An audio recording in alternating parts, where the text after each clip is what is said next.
பிரியமானவர்களே, ஆண்டவராக இயேசு கிறிஸ்துவின் இனிய நாமத்தில் உங்கள் ஒவ்வொருவருக்கும் எங்கள் அன்பின் வாழ்த்துக்கள். மேதுமே மன மகிழ்ச்சியில் இந்த வாரமும் உங்களை சந்திப்பதில் எங்களுக்கு மிகுந்த மகிழ்ச்சி. ஒவ்வொரு வாரமும் நம்ம ஒரு டாபிக்ல நம்ம தியானம் பண்ணுகிறது நம்மளுக்கு ரொம்ப சந்தோஷத்தை கொடுக்கிறது. ஆண்டவர் ஆச்சரியமான காரியங்களை பேசி கொண்டு வருகிறார், நம்மளுக்கு கற்றுக் கொடுத்து வருகிறார். நம்ம என்னென்ன மாதிரியான காரியங்களை நம்ம கேரக்டர்ஸ் நம்ம டெவலப் பண்ணணும், என்னென்ன கேரக்டர்ஸ் நம்ம விட்டு விடணும், எந்தெந்த சுவாபங்கள் நம்ம விட்டு விடணும் என்பதை குறித்து ஆண்டவர் நம்மளுக்கு ஒவ்வொரு வாரமும் நம்மளுக்கு போதித்து வருகிறார். வேத வாக்கியங்களை ஆராய்ந்து பார்த்ததுனால நற்குணசாலிகளாக இருந்தார்கள் என்று பெரோயா பட்டணத்தை குறித்து சொல்லப்பட்டிருக்கிறது. அதே போல தான் நம்ம பைபிளை எந்த அளவுக்கு வாசிக்கிறோமோ தியானிக்கிறோமோ அந்த அளவுக்கு நம்முடைய வாழ்க்கையில் நம்ம நற்குணசாலிகளாய் மாறுவோம். நம்முடைய ஆவிக்குரிய வாழ்க்கைக்கு இது மிகவும் பிரயோஜனமாக இருக்கிறது. ஆமேன்.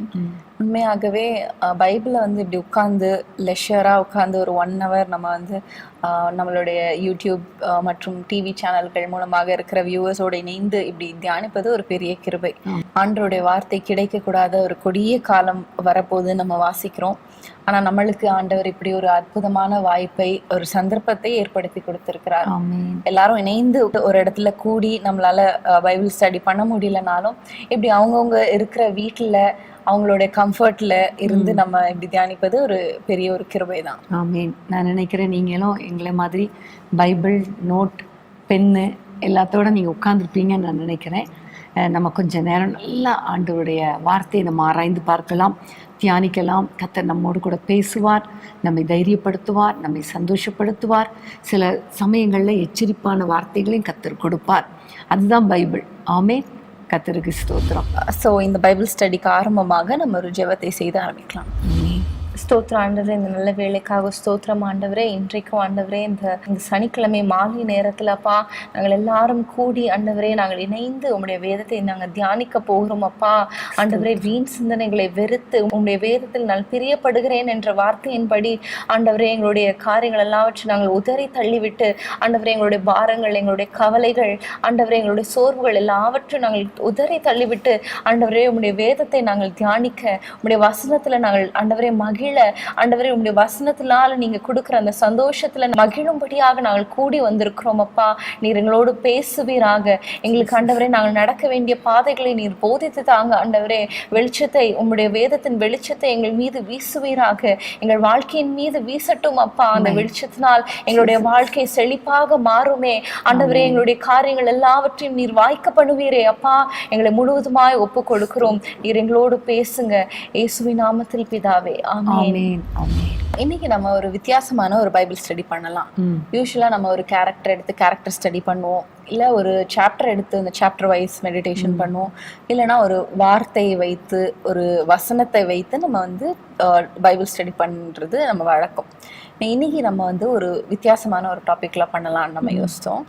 அது என்ன அப்படின்னா, heroes of the promise land. அதாவது தேவனாகிய கர்த்தர் இஸ்ரவேல் ஜனங்களுக்கு வாக்குத்தத்தம் பண்ணின அந்த ப்ராமிஸ்ட் லேண்ட், அதாவது அந்த வாக்குத்தத்தம் பண்ணப்பட்ட தேசத்துக்கு நேராக நடத்தி கொண்டு போன தலைவர்களை பற்றி நம்ம பார்க்க போறோம்.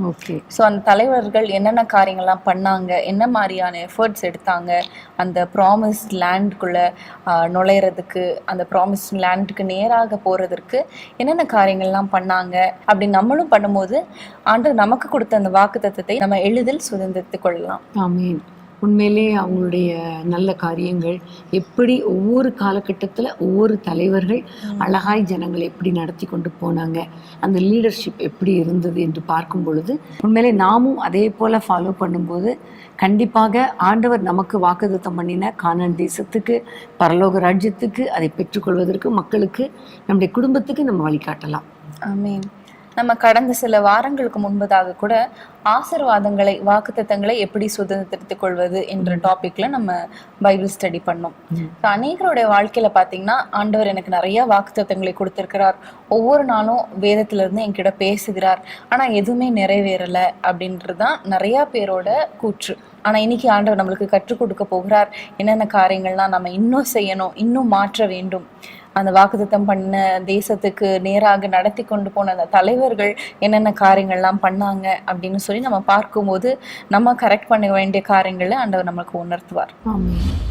இப்போ முதலாக இந்த வாக்குத்தத்தம் பண்ணப்பட்ட தேசத்துக்கு நேராக இஸ்ரவேல் ஜனங்களை வழி நடத்துறதுக்கு யார் முதலாக லீட் பண்ணாங்க அப்படிங்கிறத உங்களில் யாருக்காவது சொல்ல முடியுமா? மோசே நான் வெரி குட். ஆமாம், நான் நினைக்கிறேன் லைவ் சேட்டில் நிறைய பேர் போட்டிங்கன்னு நான் நினைக்கிறேன். மோசே தான். ஸோ அந்த மோசேயுடைய வாழ்க்கையை நம்ம பார்க்கலாம். ஏற்கனவே மோசேயுடைய ஜெப வாழ்க்கை குறித்து நாங்கள் உங்களுக்கு பைபிள் ஸ்டடியில் நாங்கள் கற்றுக் கொடுத்துருக்குறோம்.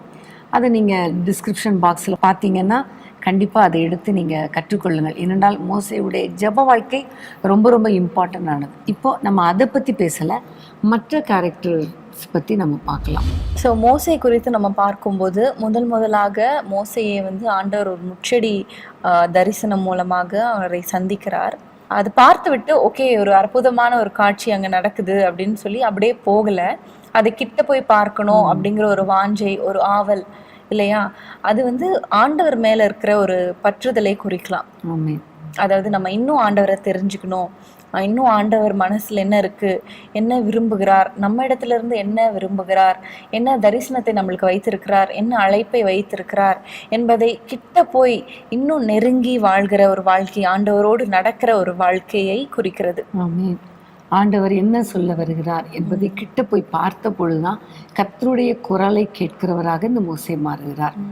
அப்போ ஆண்டவர் ஏற்கனவே பிளான் பண்ணிட்டாரு, மோசே மூலமாக தான் இஸ்ரவேல் ஜனங்களை வெளியே கொண்டு வர வேண்டும் என்று. எத்தனையோ பேர் இருந்தாங்க, ஆனால் ஆண்டவருடைய பார்வை மோசே மேலே பட்டது. மோசேயை கர்த்தர் தெரிந்து கொண்டார். அதற்காக தான் பார்வோனுடைய அரண்மனையில் ஆரம்பத்திலேயே நிறைய வில் வித்தைகள் மற்றும் எல்லா கலைகளிலும் வளரும்படி கர்த்தர் கிருபை பாராட்டினார். ஸோ அந்த நாட்கள் முடிந்து அதுக்கப்புறம் வனாந்திரத்தில் இருக்கும் பொழுது அவர் அதன் பிறகு முச்செடி மூலமாக தரிசனம் கொடுத்து அவரை வெளியே கொண்டு வந்து திரும்பவும் எகிப்துக்கு அவர் கொண்டு வர வைத்து அவரோடு கூட பேசி பார்வோனுக்கு முன்பாக நிற்க வைக்கிறதை நம்ம பார்க்கிறோம். ஸோ இந்த இடத்துல மோசேயுடைய அர்ப்பணிப்பை பார்க்குறோம். ஆண்டவர் தரிசனம் கொடுத்த உடனே, அவரை அழைத்த உடனே பயந்தா கூட, பார்வோனுக்கு பயந்தா கூட அந்த எகிப்துக்கு புறப்பட்டு போகிறது நம்ம பார்க்கிறோம். அது மாத்திரம் இல்ல, அவர் எனக்கு சரியா பேச முடியாது அப்படின்னு சொல்லும்போது அதையும் தாண்டி அவர் போகிறார். இல்ல என்னால முடியாது அப்படின்னு சொல்லிட்டு உட்காரல. தன்னுடைய குறைவுகள் இருந்தா கூட அந்த இதையும் தூக்கி வீசிட்டு ஆண்டவர் அழைக்கிறார் என்பதற்காக அவர் புறப்பட்டு போகிறார். பார்வோனுக்கு முன்பாக நிற்கிறார். இவருக்கு துணையா ஆரோன் இருக்கிறாரு. எப்படி இருந்தாலும் மோசே மூலமா கர்த்தர் செய்யணும்னு நினைச்ச காரியங்களை மோசே மூலமாகவே செய்து முடிக்க அவர் தன்னை அர்ப்பணித்தார். ஸோ அர்ப்பணிப்பு அப்படின்னு சொல்லும் பொழுது அதுக்கு முன்னாடி அவருக்கு ஒரு அழைப்பு இருந்ததை பார்க்கிறோம். அழைக்கப்படுகிறவங்களுக்கு கண்டிப்பா அர்ப்பணிப்பு இருக்கணும். அந்த அர்ப்பணிப்பு இருந்தாதான் அந்த அழைப்புக்கு பாத்திரமாக நடந்து கொள்ள முடியும். அதுக்கு அடுத்து மோசையோட வாழ்க்கையில பார்த்தோம்னா பயங்கரமான பிரச்சனைகள். அது சொந்த ஜனங்களே யாரை மீட்டு கொண்டு போனோம் அப்படின்னு நினைச்சாரோ அந்த ஜனங்களே வந்து அவருக்கு விரோதமாக முறுமுறுக்கும் போது எங்களை விட்டுருங்க அப்படின்னு சொல்லும் போது அவர் விடவே இல்லை. அது ஒரு நல்ல லீடர்ஷிப் குவாலிட்டி இல்லையா? விடாமுயற்சி. என்ன பிரச்சனை வந்தாலும் அந்த கோலை நோக்கி போய்கொண்டே இருக்கணும், ஃபார்வர்டாக போய்கொண்டே இருக்கணும் அப்படிங்கிற ஒரு மென்டாலிட்டி. அது ரொம்ப முக்கியமானது. இன்னைக்கு அநேகர் வந்து ஒரு சின்ன பிரச்சனை, ஒரு சின்ன காய்ச்சல் வந்தாலே ஐயோ முடியாது அப்படின்னு படுத்துருவாங்க. ஸோ அது நம்ம பார்க்கிறோம். கரெக்டு. இப்போ பார்வோன் எவ்வளவு நிந்தனையா பேசினா, எவ்வளோ அவமானப்படுத்தினா, எவ்வளோ தன்னுடைய இருதயத்தை கடினப்படுத்தினா, அற்புதங்கள் நடந்தது. ஆனால் அந்த அற்புதங்கள் நடக்கும் பொழுது, அந்த வாதை வரும் பொழுது தன்னுடைய இருதயத்தை மாற்றுவான். முடிஞ்ச உடனே பழையபடி அவர் திரும்பிடுவார். ஆனால் அந்த சூழ்நிலையிலையும் நீ சொன்னது போல விடாமுயற்சியோடு தன்னுடைய காரியத்தை கைவிடாமல் தொடர்ந்து ஓடி போனதை நம்ம பார்க்கிறோம். அதனால தான் அந்த கோலை அச்சீவ் பண்ண முடிஞ்சது. அதே போல பார்வோன் அப்படின்னு சொல்லும்போது ஒரு கிங், அவருக்கு எல்லா உரிமையும் இருக்கு, எல்லா பவர்ஸும் இருக்கு. பார்வோன் நினைச்சா மோசையை கொலை செய்திருக்கலாம். ஆனா வந்து அதையும் தாண்டி ஒரு தைரியமாக நான் போய் தான் ஆவேன்னு சொல்லி அவ்வளோ வாதைகளை கொண்டு வந்து, ஐயோ நான் வாதைகளை கொண்டு வந்துட்டு அது அரண்மனைக்கு போனா ஒருவேளை பார்வோன் என்னை கொலை செய்திடலாமே, அது கூட பயப்படாம ஆண்டவர் என்னோடு இருக்கிறாரு, இந்த பார்வோன் என்ன, ஆண்டவர் சர்வ வல்லமையுள்ள ஆண்டவர் என்னோடு இருக்கிறார் அப்படின்னு சொல்லி ஒரு விசுவாசம், ஆண்டவர் பேர்ல விசுவாசம், அதுல இருந்து வருகிற அந்த அத்தாரிட்டி அண்ட் அந்த ஒரு தைரியம் நம்ம பார்க்கிறோம். நம்முடைய வாழ்க்கையில கூட நம்ம இதை வந்து அப்படியே அப்ளை பண்ணணும். ஏன்னா ஆண்டவர் நம்மை தெரிந்து கொண்டார், நம்மை ஒரு நோக்கத்துக்காக, ஒரு உன்னத நோக்கத்துக்காக அவர் அழைத்திருக்கிறார். அந்த நோக்கம் நிறைவேறுவதற்கு நம்ம கம்ப்ளீட்டாக நம்மளை சரண்டர் பண்ணணும். தொல்லைகள் பிரச்சனைகள் வரலாம், ஆனால் அதை கண்டு நம்ம சோர்ந்து போகாமல் விடாமுயற்சியோடு மோசேயை போல அந்த கொடுத்த அந்த பணியில் முன்னேறி சென்று உறுதியாக நின்று அதை அச்சீவ் பண்ணணுமே தவிர இடையில நம்ம விட்டுறக்கூடாது. சில நெருக்கங்கள், பாடுகள், உபத்திரவங்கள், மனுஷருடைய நிந்தையான வார்த்தைகள் வரும்போது போதும், இதுக்கு மேலே நம்ம ஓடி என்ன பிரயோஜனம், அப்படி ஒருவேளை நீங்கள் இடையிலே நின்று கொண்டிருப்பீர்களே ஆனால் இன்றைக்கு திரும்ப உங்களுடைய ஓட்டத்தை துவங்குங்க. ஆண்டவர் உங்களோடு கூட இருக்கிறார். எப்படிப்பட்ட சூழ்நிலை வந்தாலும், எப்படிப்பட்ட மனிதர்கள் உங்களுக்கு எதிர்த்து வந்தாலும் உங்களோடு கூட இருக்கிறவர் நம்முடைய ஆண்டவர். ஸோ இந்த வனாந்திரமான பாதையில் கர்த்தர் நிச்சயம் நம்மோடு கூட இருந்து நம்மை தைரியப்படுத்தி அந்த நம்ம மேலே வச்ச அந்த கோலை கர்த்தர் செய்து முடிக்க அவர் வல்லமை உடையவராக இருக்கிறார் என்பது மாத்திரம் நம்ம மறந்துடக்கூடாது. ஆமீன். அது மாத்திரம் இல்ல, அநேகருக்கு ஆண்டவர் அவங்களோட குடும்பத்தினருக்கு ஒரு வாக்குத்தத்தத்தை கொடுத்திருப்பார். கண்டிப்பாக ஆண்டவர் குடிகார கணவரை ரட்சிப்பார், கீழ்ப்படியாத பிள்ளைகளை ரட்சிப்பார் அப்படின்னு சொல்லி. மோசையோட வாழ்க்கையில பார்த்தோம்னா அந்த இஸ்ரவேல் ஜனங்கள் ஆண்டவருக்கு விரோதமாக பேசும்போதோ பிரியமில்லாத வாழ்க்கையை வாழும்போதும் மோசே அவங்களுக்காக போய் ஆண்டவர்கிட்ட மன்றாடி ஜெபிக்கிறார். அவங்களுக்காக போய் மன்றாடுகிற ஒரு மோசையை நம்ம பார்க்கிறோம். ஸோ அதுவும் ஒரு நல்ல ஒரு குவாலிட்டியை நம்ம அங்கே பார்க்குறோம். மோசே அதனாலதான் அவங்களால ஃபார்வர்டாக டுவர்ட்ஸ் த ப்ராமிஸ்ட் லேண்ட் போக முடிஞ்சதுன்னு நினைக்கிறேன். இல்லைன்னா எதுக்கு ஆண்டவரே, எனக்கு எதுக்கு இந்த வேலை, இவங்களை தூக்கி போடுங்கன்னு ஜனங்களை தள்ளி விட்டுட்டு அவர் போயிருந்திருக்கலாம். ஸோ ஒரு கரிசனை, ஒரு மனதுருக்கம். ஸோ நம்முடைய குடும்பத்தில் கூட நம்மை தேடி வர்றவங்க, நம்முடைய குடும்பத்தின் பிள்ளைகள் ஒருவேளை நமக்கு விரோதமாக பேசினாலும் நீங்கள் சோர்ந்து போகாமல் அவர்களுக்காக மன்றாடி ஜெபம் பண்ணுங்க. அவர்களை கர்த்தர் உயர்த்தணும்னு ஜெபம் பண்ணுங்க. கண்டிப்பாக உங்கள் வாழ்க்கையில் கர்த்தர் பெரிய காரியங்களை கர்த்தர் செய்வார். நீங்கள் இன்னும் கொஞ்சம் ஃபார்வர்டாக முன்னேறி போவதற்கு கர்த்தர் கிருபை பாராட்டுவார். இன்னும் மோசேயுடைய வாழ்க்கையில் நிறைய காரியங்களை நம்ம பார்ப்போம். ஒரு லீடர்னா எப்படி இருக்கணும் அப்படிங்கிறதுக்கு ஒரு நல்ல ஒரு உதாரணம் மோசே தான். இஸ்ரவேல் ஜனங்களை வழிநடத்தி கொண்டு வரும் பொழுது அந்த எகிப்தை விட்டு வெளியே வந்துட்டாங்க.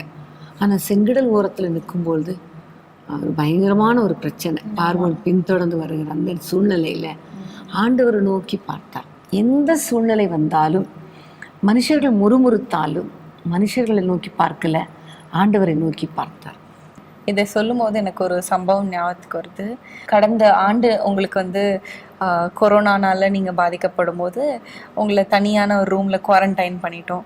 ஸோ அப்போ நான் தான் குக் பண்ண வேண்டியது இருந்துச்சு. ஆல் 3 மீல்ஸ் 3 வேளையும் நான் தான் குக் பண்ண வேண்டியது இருந்தது. ஸோ அது மாத்திரம் இல்லை, உங்களுடைய காரியங்கள் எல்லாவற்றையும் பார்க்கணும். நீங்கள் தனியாக இருக்கணும், ஹைஜீனிக்காக அந்த ரூம்ல இருந்து எந்த ஒரு பொருளும் வந்ததுன்னா அதை சானிடைஸ் பண்ணணும் அப்படிப்பட்ட காரியங்கள். அப்போது அண்ணன் அப்போ டீ எனக்கு வேணும், காஃபி வேணும், எனக்கு நூடுல்ஸ் போட்டு கொடு அப்படின்வாங்க. அப்போ தான் நான் ஏதாவது குக் பண்ணிகிட்ருப்பேன். அங்கே ஸ்டவ்வில் இடமும் இருக்காது. எனக்கு அப்படியே டென்ஷன் ஆகும். இது பண்ணுவேண்ணா, அது பண்ணுவேண்ணா, டீ போடுவேண்ணா, அது பண்ணுவேண்ணா, சூப் போடுவேண்ணா, கஷாயம் போடுவேண்ணா, ஐயோ நான் என்ன பண்ணுவேன் அப்படின்னு சொல்லி எனக்கு அப்படியே பயங்கர ஸ்ட்ரெஸ்ஸாக என்ன பண்ணுவேன், இது பண்ணுவேன், அதை பண்ணுவேனான்னு சொல்லி. ஸோ அப்போ நான் நிஜமாவே மோசையை நினச்சி பார்த்தேன். ஸோ எவ்வளோ ஒரு இக்கட்டான ஒரு சூழ்நிலை இல்லையா. பின்னாடி பார்வோனோட சேனை வருது, முன்னாடி செங்கடல் இருக்கு, சுற்றி மக்கள் ஐயோ ஐயோ ஐயோ அப்படின்னும் போது அவருக்கு எப்படி எரிச்சலாகி டென்ஷன் ஆகிருப்பாரு. ஸோ அதுதான் எனக்கு ஞாபகம் வந்துச்சு. ஒரு சின்ன ஒரு சுச்சுவேஷனே நம்மளுக்கு ஹேண்டில் பண்ணுறதுக்கு அவ்வளோ கஷ்டமாக இருக்குது. அவ்வளோ லட்சக்கணக்கான மக்கள், பார்வோனுடைய குதிரை சேனைகள், இவங்களுக்கு குதிரைகள்லாம் கிடையாது, வெறும் ஒரு சாதாரண ஒரு ஹவுஸ் ஹோல்ட் பீப்புள் தான் எல்லாருமே. அதுக்கப்புறம் அவங்கக்கிட்ட எந்த ஒரு ஆயுதமும் இருந்திருக்காது. ஸோ எப்படி ஹேண்டில் பண்ண போகிறோம் அப்படிங்கிற எவ்வளோ ஒரு பெரிய கலக்கம் இருந்திருக்கும். ஸோ அது எல்லாவற்றையும் ஹேண்டில் பண்ணுகிற ஒரு ஒரு ஒரு மனப்பான்மையை ஆண்டவர் அவருக்கு கொடுத்துருந்தார். ஒரு கிருபை அது. கரெக்ட். அதுக்கு காரணமே அவர் ஆண்டவரை நோக்கி பார்த்த அந்த பார்வை தான். எல்லா சிச்சுவேஷன்லேயும் நெருங்கி இருக்கிறவங்கள பார்க்கல, ஆண்டவரை நோக்கி பார்த்தார். இதுதான் எபிரேயரில் பார்க்கும் பொழுது, நெருங்கி நிற்கிற பாவங்களையும் உங்களை சுற்றி இருக்கிற பாரங்களையும் விட்டுட்டு கிறிஸ்து இயேசுவை நோக்கி பாருங்கள், அவரை நோக்கி ஓடுங்கள், உங்கள் ஓட்டத்தில் பொறுமையோடு ஓடுங்கள்னு எபிரேயரில் நம்ம வாசிக்கிறோம். ஸோ ஒவ்வொரு நாளும் அன்றாடக சூழ்நிலையில் நம்முடைய குடும்பத்தை நடத்த வேண்டிய அந்த பொறுப்பு கர்த்தர் நமக்கு கொடுத்துருக்கிறார். அப்போ அந்த சிச்சுவேஷனில் கர்த்தரை நோக்கி பார்க்கணும். கர்த்தரை நோக்கி கரங்களை உயர்த்தி ஜெபிக்கணும். நீங்க என்ன சொல்றீங்கப்பா, எனக்கு சொல்லுங்க, உங்களுடைய வார்த்தையை பேசுங்க அப்படின்னு கேட்கும்போது கர்த்தர் நம்மோடு கூட பேசுவார். அந்த சிச்சுவேஷனுக்கு ஏற்ற ஒரு சொல்யூஷனை கர்த்தர் கொடுப்பார். இங்க பார்க்கிறோம், ஆண்டவரேன்னு பார்க்குறாரு. அப்போ ஆண்டவர் சொல்றாரு, உன் கையை நீட்டு. அப்போ கையை நீட்டுறார். ஸோ அந்த நேரத்தில் உண்மையிலே கையை நீட்டக்கூடிய அந்த மோசேக்கள் இன்றைக்கு தேவை. கர்த்தருடைய வார்த்தைக்கு கீழ்ப்படிந்து தங்களுடைய கரங்களை நீட்டக்கூடிய மோசேக்கள் இன்றைக்கு நமக்கு தேவை இல்லையா? இன்னைக்கு நம்ம ஒவ்வொருவரும் கர்த்தருடைய வார்த்தைக்கு கீழ்ப்படிந்து அவரை நோக்கி பார்த்து அவர் சொல்லுகிறதை கேட்கிறவர்களாக இருக்கும் பொழுது நம்முடைய குடும்பத்திலையும் நம்ம நெக்ஸ்ட் லெவலுக்கு அந்த வாக்குத்தத்தம் பண்ணப்பட்ட ஆசீர்வாதத்துக்கு நேராக நம்ம கடந்து செல்ல முடியும். தடைகள் வரலாம், பட் தடைகளை தகர்க்கிற தேவன் நம்மோடு கூட இருக்கிறார். ஆமென். ஸோ அடுத்ததாக மோசையோட ஜேர்னில பார்த்தோம்னா அவங்க அந்த செங்கடலை கடந்துடுறாங்க. அடுத்தது மாராக்கு வராங்க.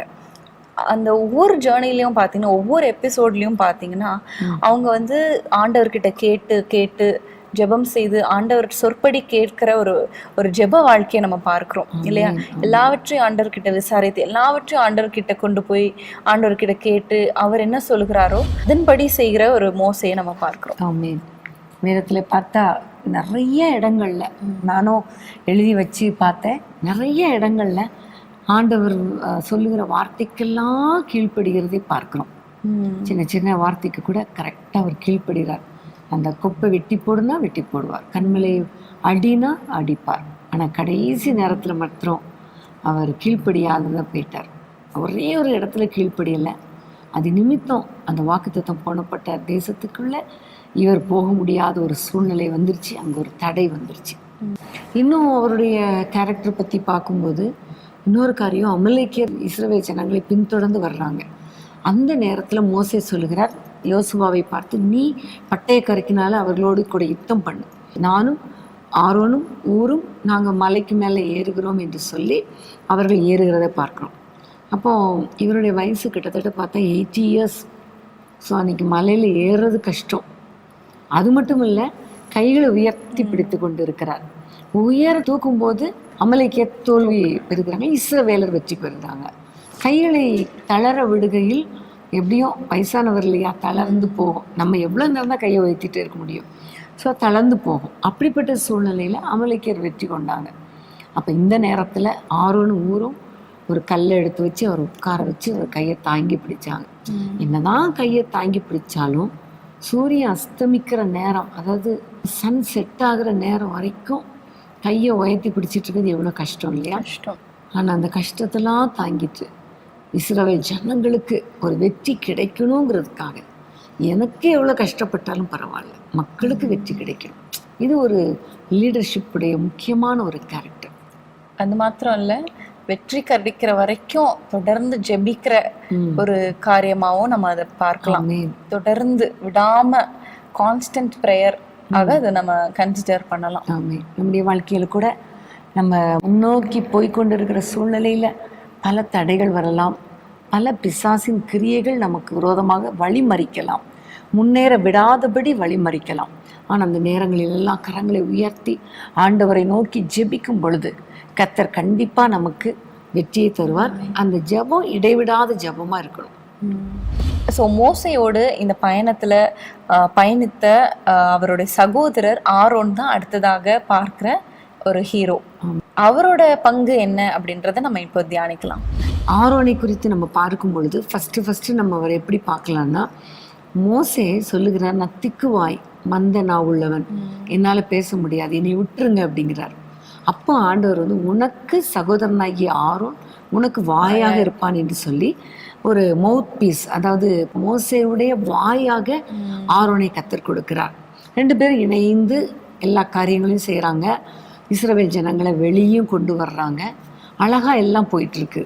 அப்படிப்பட்ட நேரத்தில் அமலேக்கியர் வந்த பொழுது மலை மேலே ஏறும் பொழுது கூடவே ஆரோன் போகிறார்.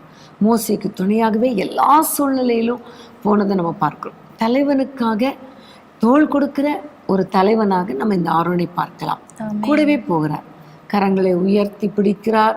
அவர் மோசேவுடைய கைகள் அசரக்கூடாதுங்கிறதுக்காக தன்னால் என்ற அளவுக்கு உயர்த்தி பிடித்துட்டு இருக்கார். இன்னும் பார்த்தோம்னா மோசையோட அண்ணன் ஆரோன், அவருக்கு இன்னும் வயது அதிகம்.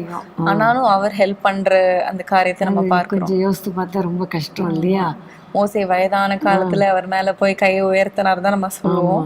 ஆனா மோசையை விட வயதானவர் ஆரோன். அவரும் அவருடைய கையை உயர்த்தி பிடிச்சிட்டு இருக்காரு. இவருக்கு எந்த சப்போர்ட்டும் இல்லை. அவருக்காவது ஒரு சப்போர்ட் 2 பேர் இருக்காங்க. இவருக்கு சப்போர்ட்டே இல்லாமல் ஒரு கையை பிடிச்சி தூக்கிட்டே இருக்கணும்னா கை வலிக்கும், எவ்வளோ கஷ்டம். இருந்தாலும் ஒரு அர்ப்பணிப்பை நம்ம அதில் பார்க்குறோம். அர்ப்பணிப்போடு போனார். அதுக்கப்புறம் பார்க்கும்போது இந்த ஆரோனை கர்த்தர் வந்து இஸ்ரவேல் ஜனங்களுக்காக பாவ நிவர்த்தி செய்கிற ஒரு ஆசாரியனாக கர்த்தர் தெரிந்து கொள்ளுகிறார். நம்முடைய வாழ்க்கையில் கூட கர்த்தர் நம்மை அநேக நேரங்களில் இந்த மோசேயை போல தெரிந்தெடுத்திருக்கலாம், அல்லது ஆரோனை போல தெரிந்தெடுத்திருக்கலாம். யாரோ ஒருவருக்கு உற்ற துணையாக இருக்கும்படி, ஒரு தலைவருக்கு உற்ற துணையாக இருக்கும்படி தெரிந்தெடுத்திருக்கலாம். உதாரணமாக பார்த்தீங்கன்னா, ஒரு மனைவி அப்படின்னு எடுத்துக்கிட்டா, மனைவியை வந்து கணவனுக்கு ஏற்ற துணையாக ஆண்டவர் உருவாக்கினார் இல்லையா? ஸோ கணவனோடு இணைந்து எல்லா காரியங்களிலும் ஒரு துணையாக இருக்க தான் மனைவியை கர்த்தர் தெரிந்தெடுத்திருக்கிறார். ஸோ நீங்கள் என்ன காரியத்துக்காக அழைக்கப்பட்டிருக்கிறீங்க, தெரிந்தெடுக்கப்பட்டிருக்கிறீங்க என்பதை முதல்ல உணர்ந்து கொண்டு அதன்படி நீங்கள் நடக்கணும். எவ்வளோ கஷ்டப்பட்டாலும் உங்களுக்கு மேலே இருக்கிற அந்த தலைவனுக்கு நீங்கள் அடங்கி இருக்கணும், அவருக்கு உறுதுணையாக இருக்கணும். அது மாத்திரமல்ல, கர்த்தர் என்ன சொல்லுகிறாரோ அவர் மூலமாய் அந்த வார்த்தைகளுக்கு கீழ்ப்படிந்து ஒரு வாயாக இருக்கணும். அப்படிப்பட்ட ஒரு காரியங்களை கர்த்தர் உங்களுக்கு நிச்சயமாகவே கட்டளையிடுவார். உங்களை கர்த்தர் அழகாக ஆரோனை போலவே பயன்படுத்துவார். இன்னும் நம்ம பார்க்கும் பொழுது ஆரோனை குறித்து அவரை வந்து ஒரு ஆசாரியனாக கர்த்தர் தேர்ந்தெடுக்கிறார். அவரை பரிசுத்தம் பண்ணி ஜனங்களை பரிசுத்தம் பண்ணுகிற ஒரு ஆசாரியன், அதாவது ஜனங்களுக்காக பாவ நிவர்த்தி பண்ணுகிற ஒரு பலி செலுத்துகிற ஒரு முக்கியமான பொறுப்பை ஆரோன் கையில் கர்த்தர் கொடுத்திருந்தார். எப்பொழுதெல்லாம் இஸ்ரவேல் ஜனங்கள் பாவம் செய்கிறாங்களோ அப்பொழுதெல்லாம் ஆரோன் வந்து அவர்களுக்காக பலி செலுத்தி அவர்களை பரிசுத்தம் படுத்த வேண்டியது இந்த ஆரோனுடைய கடமை. அதையும் அவர் செய்தார். அதே போல தான் இன்றைக்கு நம்முடைய வாழ்க்கையில் நம்முடைய குடும்பத்தின் பிள்ளைகள், நம்முடைய கணவர் அல்லது மனைவி, பிள்ளைகள் பாவம் செய்யும் பொழுது நம்ம அவர்களுக்காக மன்றாடி ஜெபித்து ஆண்டவரே அவர்களை விடுதலையாக்கும், அவர்களை ரட்சியும் என்று போராடி ஜெபிக்கிற ஒரு பணியை கர்த்தர் நமக்கு கொடுத்திருக்கிறார். அதுதான் வாக்குத்தத்தம் பண்ணப்பட்ட ஆசீர்வாதங்களை சுதந்திரித்துக் கொள்வதற்கு முக்கியமான ஒரு அடிப்படை தகுதி. ஸோ ஒவ்வொரு நாளும் நம்முடைய குடும்பத்துக்காக நம்ம எழுந்து பாவ நிவர்த்தி பண்ணணும். நமக்கு தெரியும், யோபுடைய வாழ்க்கையில் அவனுடைய பிள்ளைகளுக்காக ஒவ்வொரு நாளும் அவன் ஜெபித்தான். அந்த ஜெபத்தினால கர்த்தர் பாதுகாத்து வைத்திருந்தார் என்பதை நம்ம அறிந்திருக்கிறோம். ஸோ உங்கள் வாழ்க்கையில் உங்கள் பிள்ளைகளின் பாதுகாப்பு, உங்கள் குடும்பத்தின் பாதுகாப்பு உங்கள் கையில் இருக்கிறபடினால நீங்கள் அதிகமாக ஜெபிங்க, அவர்களுக்காக மன்றாடி ஜெபிங்க, அவருடைய பாவத்திலிருந்து ஒரு விடுதலையாகும்படி நீங்கள் போராடி ஜெபிங்க. நிச்சயமாகவே கர்த்தர் ஜெபத்தை கேட்டு ஆச்சரியமான காரியங்களை செய்வார். ஆமீன்.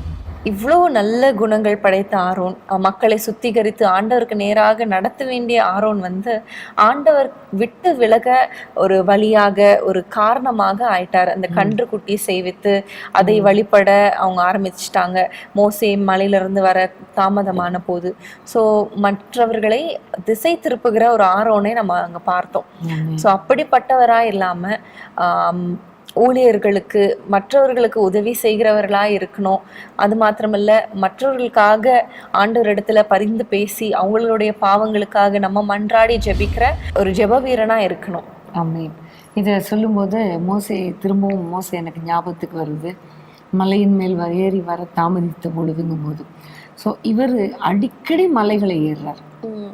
சீனாய் மலையில் 2 முறை ஏறி தேவனுடைய சமூகத்தில் 40 நாள் இரவும் பகலும் புசியாமல் குடியாமல் தேவ சமூகத்தில் இருந்ததே நம்ம பார்க்குறோம். அதையும் நம்ம மறந்துடக்கூடாது மோசே. ஆனால் ஆரோனுக்கு அந்த சந்தர்ப்பம் கிடைக்கல, ஜனங்களை வழி விலகி போக பண்ணிட்டார். அதனால கடைசியில் பார்க்கும் பொழுது அவரும் அந்த வாக்குத்தத்தம் பண்ணப்பட்ட தேசத்துக்குள்ளே பிரவேசிக்க முடியாமல் போய்விட்டது. இப்படிப்பட்ட தலைவருடைய நல்ல குவாலிட்டிஸை பார்க்கும்போது அதை நம்ம ஃபாலோ பண்ணணுங்கிற ஒரு எண்ணத்தை கர்த்தர் நம்ம கொடுக்குறார். அதே வேளையில் எப்படி ஒரு சின்ன மிஸ்டேக் அவங்களுக்கு ஆசீர்வாதத்தை தடை பண்ணியதோ அதை பார்க்கும் பொழுது நாமும் ஆண்டவருடைய வார்த்தைக்கு கீழ்ப்படியணும், மிஸ்டேக் பண்ணக்கூடாதுங்கிறத ஆண்டவர் நம்மோடு கூட பேசுகிறார் இல்லையா? அதுக்கு நம்ம கீழ்ப்படியும் பொழுது கண்டிப்பாக நம்ம ஆசீர்வாதத்தை சுதந்திரித்து கொள்ள முடியும். அடுத்ததாக இன்னொரு மனிதரை குறித்து பார்க்கலாம். யாத்திராகமம் 35ஆம் அதிகாரம் 30-31 வசனத்தை வாசிக்க கேட்போமா? பின்பு மோசே இஸ்ரவேல் புத்திரரை நோக்கி, பாருங்கள், கர்த்தர் யூதாவின் கோத்திரத்தில் ஊரின் மகனான உரியின் குமாரன் பெஸ்லியேலை பேர் சொல்லி அழைத்து, அவன் விசித்திரமான வேலைகளை யோசித்து செய்யவும், பொன்னிலும் வெள்ளியிலும் வெண்கலத்திலும் வேலை செய்யவும், அடுத்த வசனம், ரத்தினங்களை முத்திரை வெட்டாக வெட்டி பதிக்கவும், மரத்தில் சித்திரை வேலை செய்து சகல வினோதமான வேலைகளை செய்யவும் அவனுக்கு ஞானத்தையும் புத்தியையும் அறிவையும் அருளி அவன் சகலவித வேலைகளையும் செய்யும்படி தேவ ஆவியினாலே அவனை நிரப்பினார். இங்க நம்ம பெஸ்லேலை குறித்து நம்ம வாசிக்கிறோம். அதாவது ஆசரிப்பு கூடாரத்தை செய்யும்படி கர்த்தர் தெரிந்து கொண்ட பெஸ்லேலை குறித்து நம்ம பார்க்கிறோம். ஆண்டவர் மோசே இடத்துல சொல்லுகிறார், ஒரு ஆசரிப்பு கூடாரத்தை செய்யணும், அது நடுவில் நான் தங்கியிருப்பேன், தேவ பிரசன்னம், அதிலிருந்து நான் பேசுவேன் என்றெல்லாம் சொல்லும் பொழுது இந்த ஆசரிப்பு கூடாரத்தை செய்வதற்கு ஒரு குறிப்பிட்ட மனிதனாகிய பெஸ்லேலை அழைத்து, பெயர் சொல்லி அழைத்து, அவனுக்கு பாரு எவ்வளவு ஞானத்தை கொடுத்து, தேவாவியை கொடுத்து, அறிவை கொடுத்து, புத்தியை கொடுத்து அவர்கள் நிரப்புகிறார். காரணம் இந்த தெய்வீக பணியை செய்வதற்காக. ஸோ ஆண்டவர் அந்த ஞானத்தை கொடுக்கிற தேவன். பெஸ்லேலுக்கு எப்படி ஞானத்தை கொடுத்து அந்த ஆசரிப்பு கூடாரத்துக்கு அடுத்த பணிகளை செய்ய வைத்தாரோ அதே போல் இன்றைக்கும் நம்மை அழைக்கிற தேவன், ஆண்டவருக்கு நம்ம அர்ப்பணிக்கும் பொழுது நம்மையும் அப்படிப்பட்ட ஆவியினால நிரப்புவார். இந்த பாதையில் நம்ம போய் கொண்டு இருக்கிற நேரத்தில் என்னென்ன காரியங்கள் நம்ம செய்யணுமோ, கர்த்தருக்கு எடுத்த காரியங்கள், அதை செய்வதற்கு விசேஷத்த ஞானத்தையும் அறிவையும் கர்த்தர் கொடுத்து நம்மையும் வழி நடத்துவார். ஆமென். ஸோ ஆசரிப்பு கூடாரம் ரொம்ப ஒரு important part of the journey. So அதை செய்வதற்கு அவ்வளோ ஞானம், அவ்வளோ அறிவு, வினோதமான காரியங்கள், டிஃப்ரெண்ட்டாக பெக்யூலியரான ஒரு காரியங்கள், கிரியேட்டிவான ஒரு மைண்ட் வேணும்.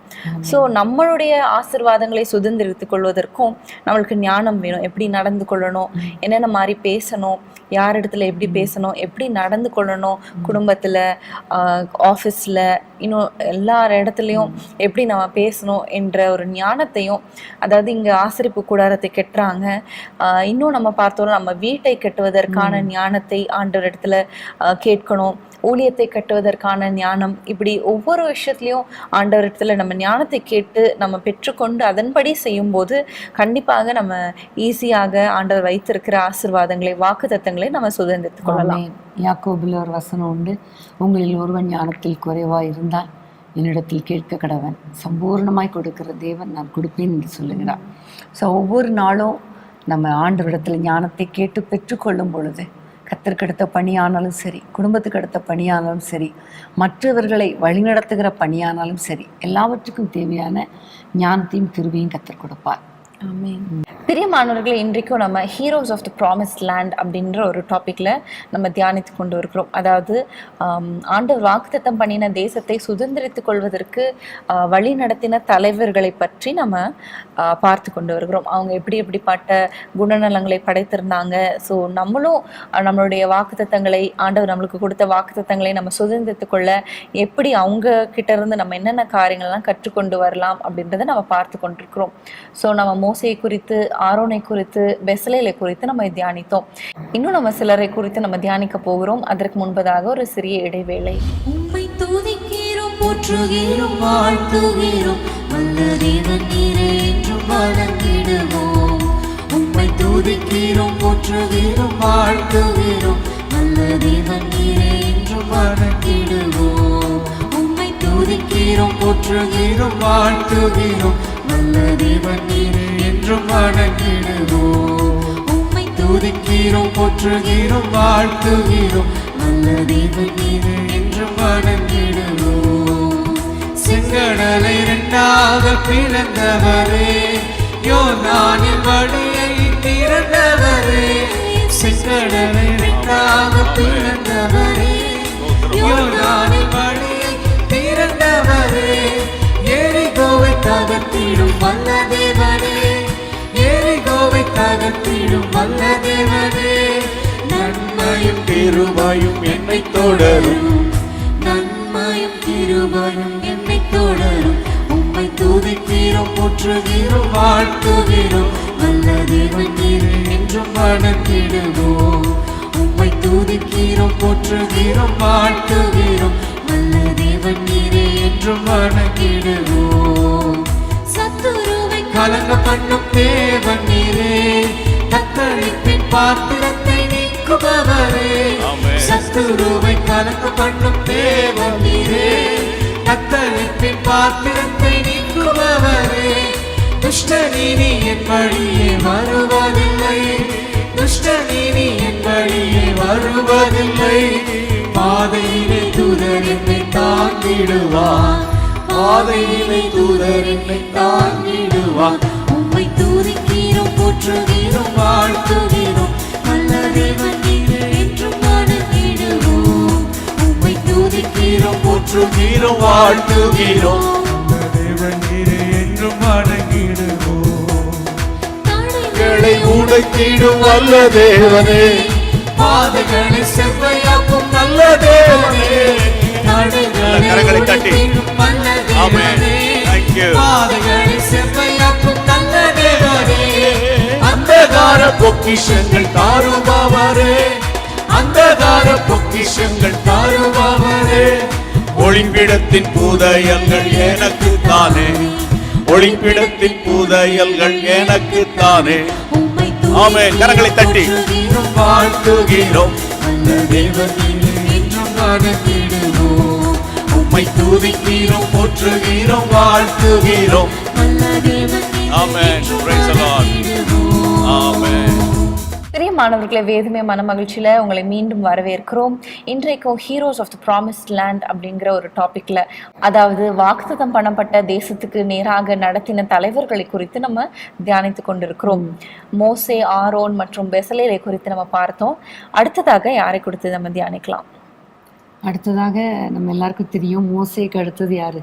யோசுவா. யோசுவா நல்ல அருமையான ஒரு மனிதன். ஆமென். அதை நம்ம ஒரு நாளும் மறந்துடக்கூடாது. இப்போ உதாரணமாக பார்த்தா மோசே கிட்ட மிஸ்டேக் இருந்துச்சு, ஆரோன் கிட்ட மிஸ்டேக் இருந்துச்சு. பட் இந்த யோசுவாவை பார்க்கும் பொழுது ஒரு மிஸ்டேக்கும் சொல்ல முடியாது. அவ்வளோ ஒரு பர்ஃபெக்ட் லீடர்னா அவர் தான். ஆமென். ஸோ எனக்கு எப்போவுமே ரொம்ப ஜாஷுவா ரொம்ப பிடிக்கும். யோசுவாவை குறித்து நம்ம பார்க்கும் பொழுது முதலாக யோசுவா யாத்திராகமும் 17ஆம் அதிகாரத்தில் தான் நம்ம அவரை குறித்து வாசிக்கிறோம். நம்ம வாசிப்போமா? யாத்திராகமும் 17ஆம் அதிகாரம் 9ஆம் வசனத்தை நாம் வாசிக்க கேட்போம். அப்பொழுது மோசே யோசுவாவை நோக்கி, நீ நமக்காக மனிதரை தெரிந்து கொண்டு புறப்பட்டு அமலேக்கோடே யுத்தம் பண்ணு. நாளைக்கு நான் மலையுச்சியில் தேவனுடைய கோலை என் கையிலே பிடித்து கொண்டு நிற்பேன் என்றான். இங்கே நம்ம பார்க்கிறோம், மோசே யோசுவாவை நோக்கி நீ பட்டய கருக்கினால அமலேக்கியரோடு யுத்தம் பண்ணு என்று சொல்லி அனுப்புகிறார். இவர் மலை உச்சிக்கு போகிறார். ஸோ முதல்ல தலைவருக்கு கீழ்ப்படுகிற ஒரு ஸ்வபாவத்தை நம்ம பார்க்குறோம். நீங்கள் என்ன, நீங்கள் மட்டும் மலை உச்சியில் இருப்பீங்களா? நான் மட்டும் யுத்தம் பண்ணணுமா? திடீர்னு அவங்க என்னை வெட்டி கொண்டு போட்டால் என்ன பண்ணுறது? ஒரு கேள்வி கேட்கல. பட்டயத்தை எடுத்துக்கொண்டு அவர் போயிட்டார். ஒரு சின்ன வாலிபன் தான், ஆனால் அவரை குறித்து பார்க்கும் பொழுது ஒரு யுத்த வீரனாய் நம்ம பார்க்கிறோம். ஸோ பட்டய கருக்கு என்று சொல்லும் பொழுது இன்றைக்கு நமக்கு வசனத்துக்கு அடையாளமாக இருக்கிறது. ஸோ சத்துரு பல விதங்களில் நம்முடைய குடும்பத்துக்கு விரோதமாக, நம்மோடு கூட இருக்கிற குடும்பத்தினருக்கு விரோதமாக, நம்முடைய மக்களுக்கு விரோதமாக கிரியை செய்ய வரலாம். ஆனால் வசனத்தை கொண்டு அவனை வெற்றி கொள்கிற ஒரு வாழ்க்கை வாழ வேண்டியது நம்முடைய கடமையாக இருக்கிறது. இதற்கு முன்பதாக நம்ம பெஸ்லேலை குறித்து பார்த்தோம். எப்படி ஆண்டவர் ஆசரிப்பு கூடாரத்தை செய்வதற்கு அவரை அழைத்தார் இல்லையா? இப்பொழுது யோசுவாவை குறித்து பார்க்கும்போது யாத்திராகமம் 33:11 நம்ம வாசிக்கிறோம், யோசுவா என்னும் அவனுடைய பணிவிடைக்காரனாகிய வாலிபன் ஆசரிப்பு கூடாரத்தை விட்டு பிரியாதிருந்தான் என்பதை நம்ம பார்க்கிறோம். இந்த ஆசரிப்பு கூடாரத்துல தான் ஆண்டவரிடத்துல எதை குறித்தாகிலும் விசாரிக்க அங்க போவாங்க. சோ யோசுவாவை குறித்து இங்க பார்க்கிறோம், ஆசரிப்பு கூடாரத்தை விட்டு பிரியாது இருக்கிற ஒரு வாழ்க்கை.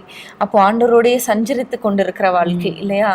அது ரொம்ப ஒரு அற்புதமான ஒரு கேரக்டரா இங்க பார்க்கிறோம். பிரியாது இருந்தான் அப்படின்னு இங்க போட்டிருக்கு. தேவ பிரசன்னத்தை விட்டு விலகாத ஒரு வாழ்க்கை வாழ்ந்ததை பார்க்கிறோம்.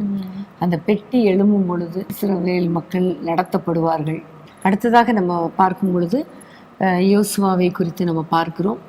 இஸ்ரவேல் ஜனங்களை 12 கோத்திரங்களை கானான் தேசத்தை பார்ப்பதற்காக போன பொழுது 10 கோத்திரத்தாரும் ஐயோ அங்கே முடியாது, போக முடியாது, நம்மளால் முடியாது என்று சொல்லி ரொம்ப அவிசுவாச வார்த்தைகளை பேசினாங்க. இதை கூட நம்ம காலேபு குறித்து பார்த்ததில் நம்ம நிறையா தெளிவாக நம்ம அந்த பைபிள் ஸ்டடியில் நம்ம பார்த்தோம். ஆனால் இந்த யோசுவாவும் காலேபும் மாத்திரம்தான் ஆண்டவருடைய வார்த்தையை விசுவாசித்து நிச்சயமாக நம்ம அதை எளிதாய் சுதந்திரித்து கொள்ளலாம் என்று விசுவாச அறிக்கை பேசினாங்க. மற்ற மக்கள்லாம் துர்ச்செய்தியை பரம்ப செய்யும் பொழுது இவங்க 2 பேரும் இல்லை கர்த்தர் நம்ம மேலே பிரியமாக இருக்கிறபடினால நிச்சயமாக அந்த இடத்த கொடுப்பார் என்று சொன்னாங்க. இவங்க 2 பேரும் உத்தமமாய் கர்த்தரை பின்பற்றினாங்க. அதனால தான் அந்த ப்ராமிஸ் பண்ணப்பட்ட இடத்துக்கு அவங்களும் போனாங்க, அவங்களோடு கூட அடுத்த தலைமுறையினரை அவங்க வழி நடத்தி போனாங்க என்பதை நம்ம பார்க்கிறோம். இந்த யோசுவாவை ஆண்டவர் தெரிந்து கொண்டதினால மோசேவுடைய காலம் முடியும் பொழுது ஆண்டவர் சொல்லுகிறார், இந்த யோசுவா மேலே உன்னுடைய கையை வை என்று சொன்ன பொழுது மோசே கையை வைக்கிறார். அதுதான் உபாகமம் 34ஆம் அதிகாரம் 9ஆம் வசனத்தில் நம்ம வாசிக்கலாம். மோசே நூனின் குமாரனாகிய யோசுவாவின் மேல் தன் கைகளை வைத்தபடியினால் அவன் ஞானத்தின் ஆவினால் நிரப்பப்பட்டான். இஸ்ரவேல் புத்திரர் அவனுக்கு கீழ்ப்படிந்து கர்த்தர் மோசேக்கு கட்டளையிட்டபடியே செய்தார்கள். இந்த இடத்துல நம்ம தெளிவாக வாசிக்கிறோம். அடுத்ததாக தனக்கு பின் வரவேண்டிய யோசுவாவை ஆண்டவருடைய சித்தத்தின்படி தெரிந்தெடுத்த மோசே அவருடைய தலையின் மேலே கையை வைத்த பொழுது ஞானத்தின் ஆவியினால் நிரப்பப்பட்டார் என்று பார்க்கிறோம். மோசேக்கு இருக்கிற அதே கனம் யோசுவாவுக்கு கிடைத்தது. இதெல்லாம் கர்த்தர் செய்கிற சில காரியங்கள். கர்த்தர் நம்மை உயர்த்தணும்னு நினைக்கும் பொழுது கண்டிப்பாக அவர் நம்ம மேலே தம்முடைய அளவற்ற ஆவியை ஊற்றுவார். அப்போ ஆண்டவர் நம்மை உயர்த்தும் பொழுது எந்த மனுஷங்களும் நமக்கு எதிர்த்து நிற்க முடியாது. அவர்கள் கர்த்தருக்கு கீழ்ப்படுகிறது போல நமக்கும் கீழ்ப்படிவார்கள். ஸோ அதற்கு ஆண்டவருடைய சமூகத்தில் நம்ம காத்திருக்கணும். யோசுவாவை போல நம்மை தாழ்த்தணும். யோசுவாவுடைய கேரக்டரை நம்ம பார்க்கும் பொழுது யோசுவா 1ஆம் அதிகாரத்திலிருந்து இவருடைய பணி தொடர்கிறதை பார்க்கிறோம். உபாகமும் 34ஆம் அதிகாரம் வரைக்கும் மோசே தலைவனாக இருந்தார். 34ஆம் அதிகாரத்தில் மோசே மரித்து போனார். அவர் மரித்து போவதற்கு முன்பாக யோசுவா மேலே கையை வைத்த பொழுது ஞானத்தின் ஆவியினால் நிறையப்பட்டார். அதன் பிறகு யோசுவா 1 அதிகாரத்திலிருந்து யோசுவாவுடைய பணி தொடர்கிறதை பார்க்கிறோம். அங்கு ஆண்டவர் அவரை தைரியப்படுத்துகிறார், திடப்படுத்துகிறார். அது மாத்திரமல்ல, அவரை பார்த்து சில ஆலோசனைகளை கொடுக்கிறார். யோசுவா 1ஆம் அதிகாரம் 8ஆம் வசனத்தை வாசிப்போமா? இந்த நியாயப்பிரமாண புஸ்தகம் உன் வாயை விட்டு பிரியாதிருப்பதாக, இதில் எழுதியிருக்கிறவைகளின் படியெல்லாம் நீ செய்ய கவனமாய் இருக்கும்படி இரவும் பகலும் அதை தியானித்து கொண்டிருப்பாயாக. அப்பொழுது நீ உன் வழியை வாய்க்க பண்ணுவாய், அப்பொழுது புத்திமானாயும் நடந்து கொள்வாய். இந்த வசனத்தில் நம்ம பார்க்கிறோம், ஆண்டவர் ஒரு ஆலோசனை கொடுக்கிறார். நியாயப்பிரமாண புத்தகம், அதாவது வேத புத்தகம் உன் வாயை விட்டு பிரியக்கூடாது. இதில் எழுதியிருக்கிறவைகளின் படியெல்லாம் செய்ய கவனமாக இருக்கும்படி தியானிக்கணும். ஸோ அவர் சொன்னதை இவர் செய்தார். செய்யாத மனுஷன் கிடையாது, செய்தார். அப்போ அங்கே முதல்ல பார்த்தோம் ஆசரிப்பு கூடாரத்தை விட்டு பிரியாத வாழ்க்கை. இங்கே பார்க்கிறோம் தேவனுடைய வார்த்தையை விட்டு பிரியாத ஒரு வாழ்க்கை. அப்போ வசனத்தை நல்லா தியானித்து வசனத்தின்படி நடக்கிற ஒரு தேவ மனிதனாக யோசுவா காணப்பட்டார். நம்முடைய வாழ்க்கையிலையும் வசனத்துக்கு முதலிடம் கொடுக்கணும். ஆண்டவர் என்ன சொல்லுகிறாரோ அதுக்கு கீழ்ப்படியே நம்மை அர்ப்பணிக்கும் பொழுது நிச்சயமாகவே நம்மை கொண்டு அநேகரை கர்த்தர் ஆசீர்வதிப்பார். இன்னும் கர்த்தர் சொல்லுகிறார் யோசுவாவை பார்த்து பலங்கொண்டு திடமனதாயிரு அப்படின்னு சொல்லி. அதாவது நம்ம எல்லாருக்கும் தெரியும், யோசுவா 31 ராஜாக்களோடு யுத்தம் பண்ணி ஜெயித்தாங்க. ஸோ அதுக்கு ஒரு திடமனது, ஒரு பலன் வேணும் மனதுல. நம்ம கண்டிப்பா நம்ம ஆண்டவர் நம்மோடு இருக்கிறார், நமக்கு ஜெயத்தை தருவார் என்ற ஒரு விசுவாசம் நமக்கு தேவை. ஸோ யுத்தம் பண்ணி ஜெயிக்கிறது அப்படின்றதுக்கு ஜெபம் அடையாளமாக இருக்கிறது. ஸோ நம்ம ஜெபத்தில் யுத்தம் செய்து நமக்கு விரோதமாக எழும்புகிற எல்லா சாத்தானின் கிரியைகளையும் நம்ம அழித்து ஜெபிக்கும் போது அது ஒரு வெற்றியை ஆண்டவர் நம்மளுக்கு கொடுப்பார்.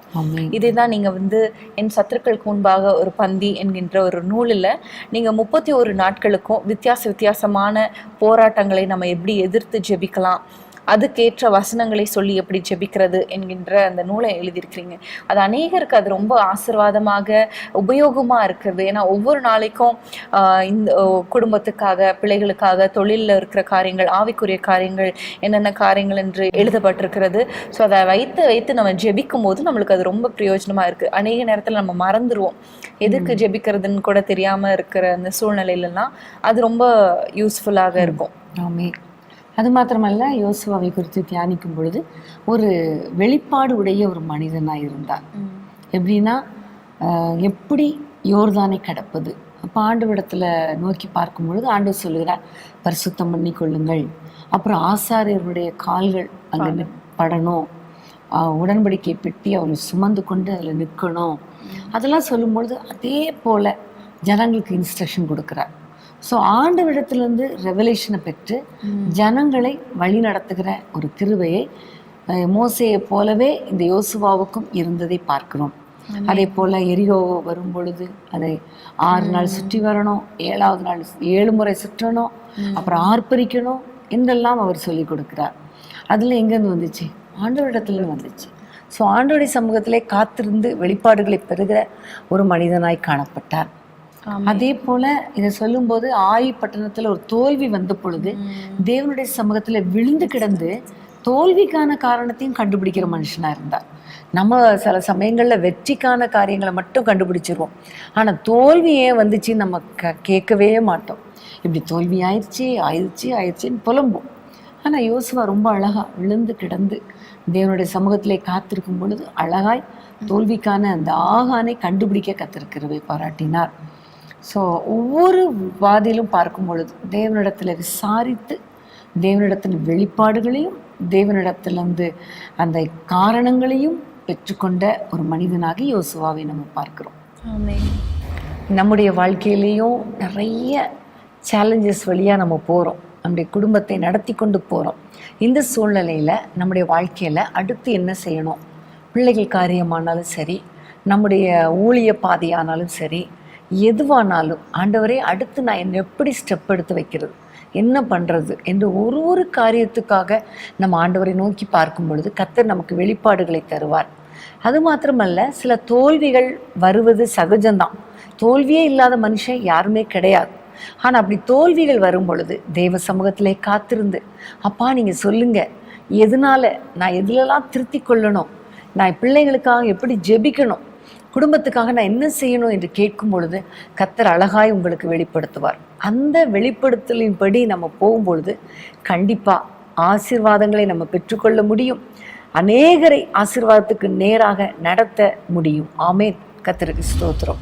அடுத்ததாக இந்த பயணத்தில் பார்க்குற மற்றொரு தலைவர் யார்? காலேப் குறித்து நம்ம பார்க்கும்போது, கானான் தேசத்தை வேவு பார்க்கும்போது, நம்ம யோசுவா காரியத்தில் பார்க்கும்போதும் நம்ம வாசிக்கிறோம், காலேபும் யோசுவாவும் எப்படியான வார்த்தைகளை, எப்படி விசுவாச வார்த்தைகளை ஆண்டவர் கொடுப்பார், ஆண்டவர் நம்ம மேலே பிரியமாக இருந்தால் கொடுப்பார் அப்படின்னு சொல்லி அந்த விசுவாசத்தை அவங்க ப்ராக்டிஸ் பண்ணுகிறாங்க இல்லையா. மற்றவங்களாம் அங்கே இருக்கிற காரியங்களை, சூழ்நிலைகளை பார்த்தாங்க, ஆனால் சூழ்நிலைகளை பார்க்காம ஆண்டவரை மாத்திரம் சார்ந்து கொள்கிற ஒரு வாழ்க்கையை நம்ம பார்க்கிறோம் காலேபிடத்தில்.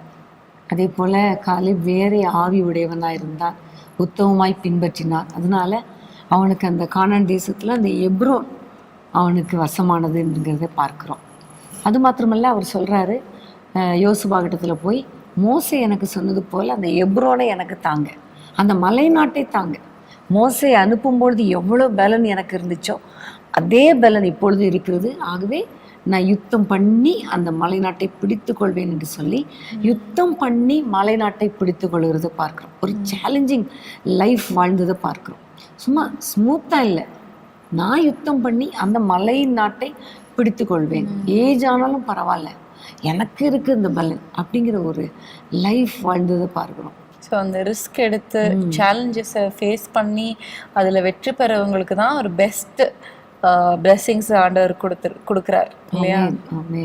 சில சமயங்களில் நமக்கு தாமதமாகிறதே சில ஆசீர்வாதங்கள் நினைப்போம், ஆனால் அந்த தாமதமாகிற காலங்களில் கர்த்தர் நமக்கு நிறைய காரியங்களை கற்றுக் கொடுக்கிறார், நம்மை பலப்படுத்துகிறார், அடுத்து அந்த ஆசீர்வாதத்தை எப்படி ஹேண்டில் பண்ணுறதுங்கிறத நமக்கு கற்றுக் கொடுக்கிறார்.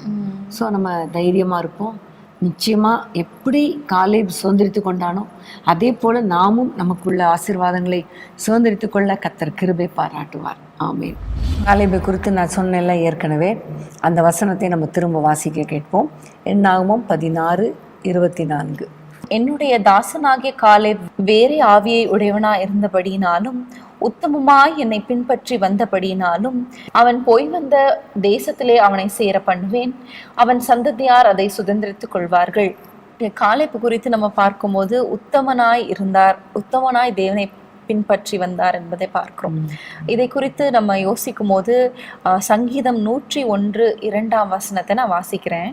உத்தமமான வழியிலே விவேகமாய் நடப்பேன், எப்பொழுது என்னிடத்தில் வருவீர், என் வீட்டிலே உத்தம இருதயத்தோடு நடந்து கொள்வேன். உத்தமமான வழியிலே விவேகமாய் நடப்பேன், அப்பொழுதுதான் ஆண்டவர் நம்மிடத்துல வருவார் என்பதை நம்ம அங்கிருந்து அறிந்து கொள்கிறோம். ஸோ நம்ம வீட்டில் இருந்தாலும் யாரும் அறியாத, யாருக்கும் தெரியாது நம்ம வீட்டில் என்ன பண்றோம், என்ன யோசிக்கிறோம்னு சொல்லி அங்கே நம்ம அங்கே ஒரு காரியத்தை வாசிக்கிறோம். வீட்டிலே உத்தம இருதயத்தோடு, அப்போ நம்ம இருதயத்துல கூட ஒரு உத்தமத்தை எதிர்பார்க்கிறார் ஆண்டவர். நம்ம இருதயம் சொல்லும்போது நம்முடைய திங்கிங், நம்மளுடைய தாட்ஸ், நம்முடைய சிந்தனைகள்ல நம்ம ஒரு உத்தமாய் நடந்து கொள்ளணும்.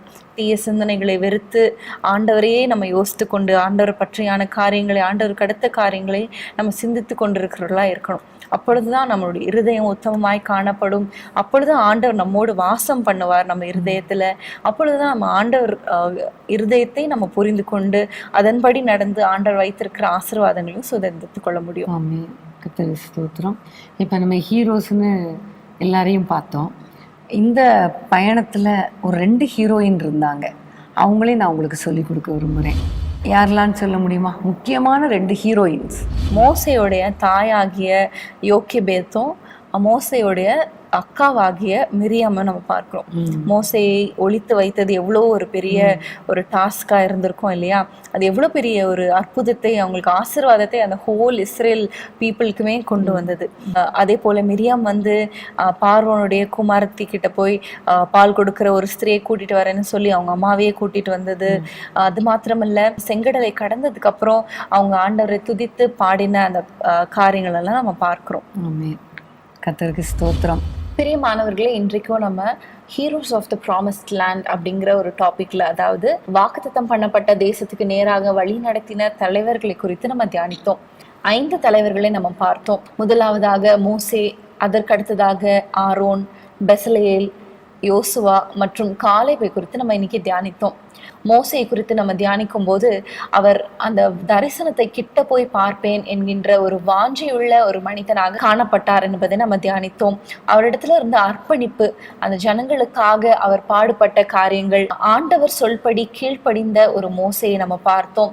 அவருடைய ஜெப வாழ்க்கையை நம்ம பார்த்தோம். மற்றவர்களுக்காக பரிந்து பேசுகிற, மற்றவர்களுக்காக மன்றாடி ஜெபிக்கிற ஒரு மோசையை நம்ம பார்த்தோம். ஆண்டவரையே சார்ந்து ஒவ்வொரு காரியத்திலும் ஆண்டவரிடத்துல கேட்டு அதன்படி நடக்கிற ஒரு நல்ல ஒரு கேரக்டரை உடையவராய் இருந்தார் என்பதை நம்ம இன்னைக்கு தியானித்தோம். அடுத்ததாக ஆரோனை குறித்து நம்ம பார்த்தோம். மோசேக்கு வாயா இருந்த ஆரோனை நம்ம பார்த்தோம். அவர்கள் அமலேக்கியரோடு போராடி அந்த யுத்தத்துல வெற்றி பெறும்போது அந்த மலையுச்சில மோசையோட கைகளை உயர்த்தி பிடித்த அந்த ஆரோனை நம்ம பார்த்தோம். அதாவது மோசேக்கு எந்த விதத்துலலாம் உபயோகமாக உதவியாக இருக்க முடியுமோ எல்லாவற்றிலும் உதவியா இருந்தார் என்பதை நம்ம பார்த்தோம். மோசையை விட அதிக வயதுள்ளவராய் இருந்தும் ஆண்டவருக்காக, இன ஜனங்களுக்காக அவர் பாடுபட்டதை நம்ம பார்த்தோம். அது மாத்திரமல்ல, ஆசாரியனாய் இருந்தார் என்பதை நம்ம பார்த்தோம். ஆசாரியனுடைய பணி மக்களுக்காக ஆண்டவரிடத்துல பணிந்து பேசி அவருடைய பாவங்களை சுத்திகரிக்கிற ஒரு வேலை தான் ஆசாரியனுடைய வேலை. ஸோ ஒரு வாக்குத்தத்தம் பண்ணப்பட்ட தேசத்துக்குள்ள நம்ம பிரவேசிக்கணும் என்றால் அந்த சுத்திகரிப்பு எவ்வளோ இம்பார்ட்டன்ட் என்பதை நம்ம வேதத்திலிருந்து நம்ம அறிந்து கொள்ளலாம். ஸோ மக்களை சுத்திகரிக்கிற ஒரு ஆசாரியனாக காணப்பட்டார் என்பதை நம்ம பார்க்கிறோம். மூன்றாவதாக நம்ம பெஸ்லேலை குறித்து பார்க்கும்போது ஞானத்தினால் நிரப்பப்பட்டவன், விசேஷித்த வினோதமான வேலைகளை செய்கிற ஞானத்தினால் நிரப்பப்பட்ட பெஸ்லேலை நம்ம பார்க்கிறோம். நம்ம வாழ்க்கையில கூட ஆண்டவரே, நீங்க கொடுத்த அந்த வாக்குத்தத்தத்தை நான் அடைவதற்கு, அதை சுதந்திரித்துக் கொள்வதற்கு தேவையான ஞானத்தை எனக்கு தாங்க அப்படின்ட்டு நம்ம ஜெபிக்க போறோம். அடுத்ததாக நம்ம யோசுவாவை குறித்து நம்ம தியானித்தோம். யோசுவா பட்டய கருக்கினால அமிலேக்கியரை வெட்டி வீழ்த்தினதை நம்ம பார்க்கிறோம். பட்டயம் என்பது வேத வசனத்துக்கு அடையாளமா இருக்கிறது. நமக்கு விரோதமாக வருகிற எல்லா தடைகளையும் சத்ருவின் கிரியைகளையும் நம்ம வேத வசனத்தை கொண்டு நம்ம வெற்றி சிறக்கலாம் என்பது நம்ம அறிந்து கொண்டோம்.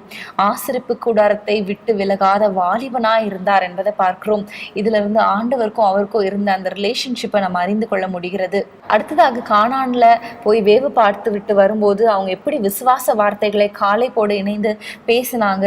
சூழ்நிலையை பார்க்கல, ஆனா ஆண்டவர் நம்மளுக்கு பெரியவராய் இருக்கிறார், அவர் வெற்றி தருவார் என்று விசுவாச வார்த்தைகளை பேசின யோசுவாவை நம்ம பார்த்தோம். நம்ம எல்லாருக்கும் தெரியும், யோசுவா 1:8 நம்ம பார்க்கிறோம், நியாய பிரமாணம் தன் வாயை விட்டு பிரியாதிருப்பதாக என்று சொன்ன அந்த கட்டளையை அவர் எப்படி கை கொண்டு ஒரு வெற்றிகரமான ஒரு வாழ்க்கை வாழ்ந்தார் என்பதை நம்ம பார்த்தோம். அவர் யுத்தம் பண்ணி 31 ராஜாக்கள் இடத்துல யுத்தம் பண்ணி அவர் வெற்றியை ஜெயத்தை பெற்ற ஒரு யோசுவாவை நம்ம பார்த்தோம்.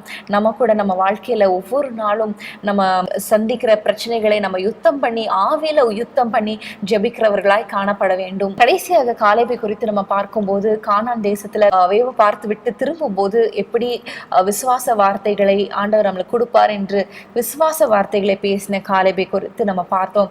அது மாத்திரமல்ல, காலேபை குறித்து எழுதப்பட்ட வசனத்துல அவர் எப்படி உத்தமமாய் ஆண்டவரை பின்பற்றினார் என்பதை நம்ம பார்த்தோம்.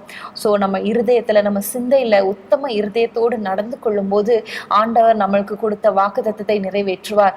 அவர் போராடி யுத்தம் பண்ணி அந்த மலை நாட்டை பெற்றுக்கொண்டது போல நம்மளும் நம்ம ஜெபத்துல போராடி நம்ம யுத்தம் பண்ணும்போது இந்த பெஸ்ட் பிளெஸிங்ஸ் ஆண்டவர் நம்மளுக்கு தருவார் என்பதுல ஒரு சந்தேகமும் இல்லை. இந்த காரியங்களெல்லாம் வைத்து நம்மளும் இப்படிப்பட்ட குணநலங்களை நம்ம டெவலப் பண்ணணும். இப்படிப்பட்ட காரியங்களை நம்ம வாழ்க்கையில செய்யும் போது ஆண்டவர் நமக்கு வைத்திருக்கிற அந்த வாக்குத்தத்தம் ஒருவேளை டிலே ஆயிருக்கலாம், ஆனா இந்தந்த காரியத்தெல்லாம் நம்ம பிராக்டிஸ் பண்ண ஆரம்பிக்கும் போது சீக்கிரத்துல நம்ம அதை சுதந்திரத்துக் கொள்வோம். இதை வைத்து நம்ம எல்லாரும் சேர்ந்து ஜெபிக்கலாமா? அன்பின் ஆண்டவரே, உம்மை நன்றியோடு நாங்கள் துதிக்கிறோம், ஸ்தோத்திரிக்கிறோம் அப்பா. இந்த வேளையிலே கர்த்தாவே ஆண்டவரே, நாங்கள் எல்லாரும் ஆண்டவரே இணைந்து உம்முடைய வார்த்தையை தியானிக்க கத்தர் கொடுத்த கிருபைக்காக ஸ்தோத்திரம் அப்பா. நீர் எங்களுக்காக வாக்குத்தத்தம் பண்ணப்பட்ட அத்தனை ஆசீர்வாதங்களையும் சுதந்திரித்து கொள்ள எங்கள் ஒவ்வொருவரையும் தகுதிப்படுத்துங்க அப்பா. மோசேயை போல ஆண்டவரே, ஆரோனை போல, யோசுவாவை போல, பெஸ்லேயலை போல ஆண்டவரே, காலேபை போல அப்பா உம்மை ஆண்டவரை புரிந்து கொண்டு உம்மோடு உறவாடி ஆண்டவரே சத்துருவின் கிரியைகளை அழித்து போட்டு ஆண்டவரே நீர் எங்களுக்கு வைத்திருக்கிற ஆசீர்வாதமான வாக்குத்தத்தம் பண்ணப்பட்ட தேசத்தை சுதந்திரிக்க எங்களை ஒவ்வொருவருக்கும் கிருபை தாங்கப்பா. இந்த உலக வாழ்க்கை பிரச்சனை உடையதான் ஆண்டவரே, ஆனாலும் கர்த்தர் நீ எங்களோடு கூட இருந்து எங்களை நடத்துகிறீர், அதற்காக ஸ்தோத்திரம். அவ்வப்போது வெளிப்பாடுகளையும் வரங்களையும் எங்களுக்கு கட்டளையிடுவீராக. எல்லாவற்றையும் உம்மிடத்திலிருந்து பெற்றுக்கொண்டு ஆண்டவரே சவால்களை ஜெயிக்க கர்த்தர் கிருபை பாராட்டுங்கப்பா. ஆசீர்வாதங்களை சுதந்திரிக்க எங்கள் குடும்பத்தினருக்கு கிருபை பாராட்டுங்கப்பா. தடைகளை எல்லாம் உடைத்து போடுங்க. பரிசுத்தமுள்ள வாழ்க்கை வாழ்ந்து உத்தமமான வாழ்க்கை வாழ்ந்து உம்மோடு இணைந்து வாழ்ந்து உடைய நாமத்தை மகிமைப்படுத்த கிருபை தாரும். எல்லாரையும் ஆசீர்வதிங்கப்பா.